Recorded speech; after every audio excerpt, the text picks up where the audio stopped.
madaxtooyada magaalada Kismaayo loogu qaybiyay ciidan qarsoodi ah bustoolado loogu talagalay in ay kaga howlgalaan gudaha magaalada Kismaayo ee xarunta gobolka Jubbada Hoose.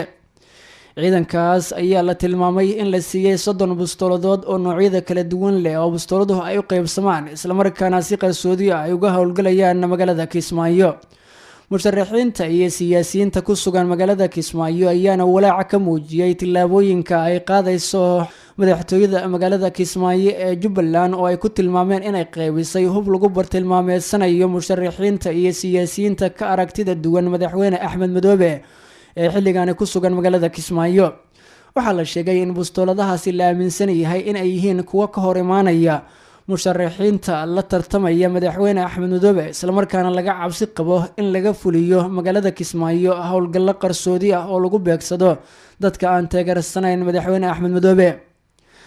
Colonel Cabdinuur Jaamac oo kamid ah siyaasiyiinta ka soo jeeda deegaanada gobolada Jubbooyinka oo ku sugan magaalada Kismaayo ayaa xaqiijiyay in bustooladahaas oo 30 gaaraya la siiyay ciidan si qarsoodi ah saqdi dhexe xalay la soo galiyay xarunta madaxtooyada ku meel gaarka ah ee maamul goboleedka Jubbaland isla markaana madaxweyne Axmed Madoobe uu gacantiisa ku qaybiyay.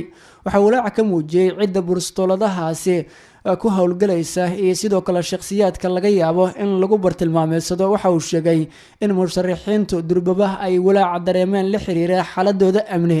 sidoo kalena waxa uu sheegay in laga cabsi qabo in la bartilmaameedsado ilaalada iyo sidoo kale shaqaalaha musharaxiinta ku sugan magaalada Kismaayo.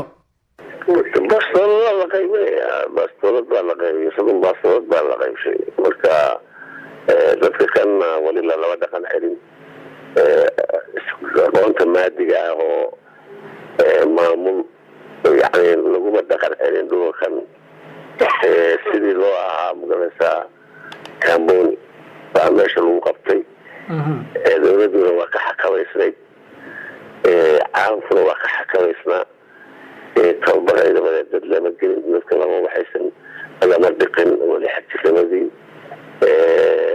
professionkii hore oo qarsoonaayo dadka madax jabiska iyo bilaayada ahaa baa dadka kooba geliyay inaan saxaafadda laga hadli karin xitaa la macaamili karin wax laga bixi karin.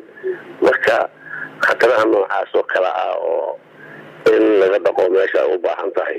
waagii hore maamulkaas dowladda baa iska jilasanaa waxyaabaha noocaas oo kale dowladyadii iyo wixii iska baayay. marka meesha weli sidaa la moodayo maahayn. marka naga hadda xuduuda caawa lagu jirtaa waxay tahay 30 boqolkiiba la qaysalay.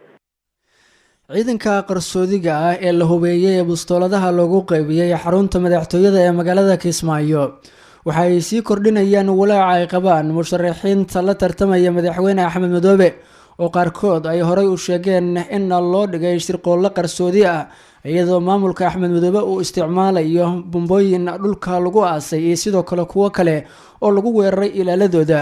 waxaana xilligan sii xoogaystay walaaca ay qabaan ee la xiriira xaaladooda amni.